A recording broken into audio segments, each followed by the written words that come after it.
Hey friends, it's your boy SVH coming at you with today's bowl of Saki by Hazrat Inayat for September 4th, 2024. Pleasure blocks, but pain clears the way of inspiration. So this is a great one. Pleasure blocks, but pain clears the way of inspiration.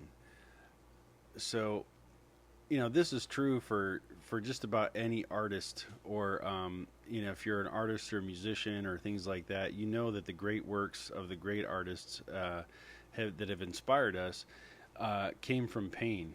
Situations of pain and hardship, or difficult situations that brought this beauty out through song and art, and the things that have been created.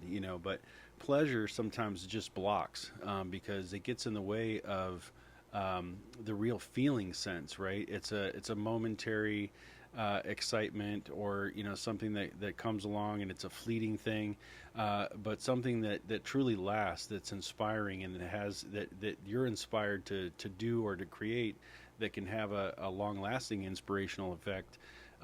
Usually is born of pain and suffering, some sort of element like that, and goes on to give some here. Pain has a great power. The truth of God is born in pain. Sincerity rises out of pain. Metaphysically, the heart is a gate, and the gate is closed when the feeling is hardened, and the gate is open when there is some pain. Suppose a person goes on a bicycle in the streets of Paris and says, "I shall go straight on because my object is just to keep the line I have taken. If a car comes my way, I shall not mind it. I shall just go on." This person will come against something which is more powerful than he, and he will destroy himself. The wise cyclist, therefore, will see that there is a vehicle before him, or that the road is blocked. He will take another way.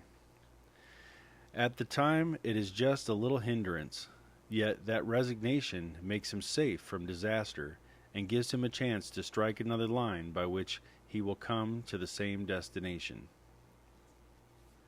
Tagore says, "When the string of the violin was being tuned, it felt the pain of being stretched.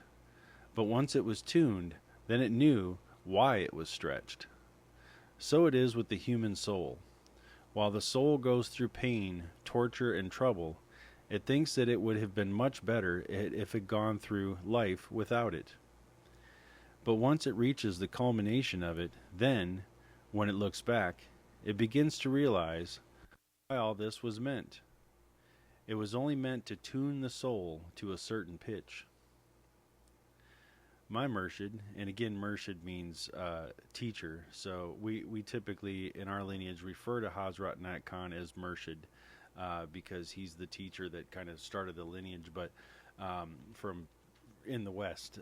But before that, his teacher would be his Murshid, Abu Hashim Madani. So Inayat Khan says, "My Murshid Abu Hashim Madani once said that there is only one virtue and one sin for a soul on this path. Virtue when he is conscious of God, and sin when he is not. No explanation can describe the truth of this except the experience of the contemplative, to whom, when he is conscious of God, it is as if a window is open which is facing heaven. And when he is conscious of the self, the experience is the opposite. For all the tragedy of life is caused by consciousness of the self. All pain and depression are caused by this, and anything that can take away the thought of the self helps to a certain extent to relieve man from pain. But God consciousness gives perfect relief." So this is it, my friends. This is what it's all about. It's all about really letting go of the little self, the ego, the I, the me, the mine, really letting go of all that, and really giving in to the higher self, right? And through that, there is pain, because the ego wants what it wants, and the ego strives for what it strives for, and it doesn't want to take no for an answer.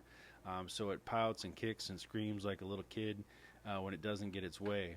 and it takes time and energy, a lot of energy and a lot of patience to train that ego, much like a child, to then get it to a place where it's obedient and it's understanding and it steps out of the way and lets you really experience the depth of the soul. But this is born of pain, and all of these experiences do come from a sense of pain. And I love this. I love this little story here about the violin string being tuned. Felt pain of being stretched, but once it was in tune, then it realized why it was being stretched. Right, and all of this was meant to be to tune the soul to a certain pitch. And this is again why I love these teachings so much and why they speak so much to me, because they're all in musical terms. As a musician,